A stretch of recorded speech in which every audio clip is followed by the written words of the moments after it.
Θα σου πω κάτι που ξαφνιάζει πολλούς γονείς. Πρόσεξε πόσες φορές λες στο παιδί σου «μπράβο, είσαι πανέξυπνο». Ξέρω ότι το λες από αγάπη και ξέρω ότι θες να το ενισχύσεις, αλλά υπάρχει μία παγίδα.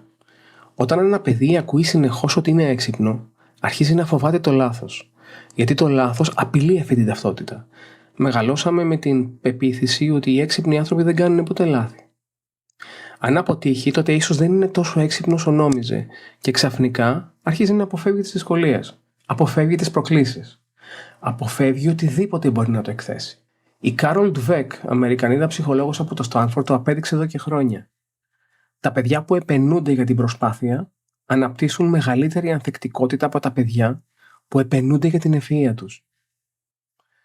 Ίσως λοιπόν την επόμενη φορά που θα θέλεις να πεις μπράβο, να μην σταθείς στο αποτέλεσμα. Να σταθείς στην επιμονή, στη διαδικασία και στην προσπάθεια. Γιατί εκεί χτίζεται ο χαρακτήρας.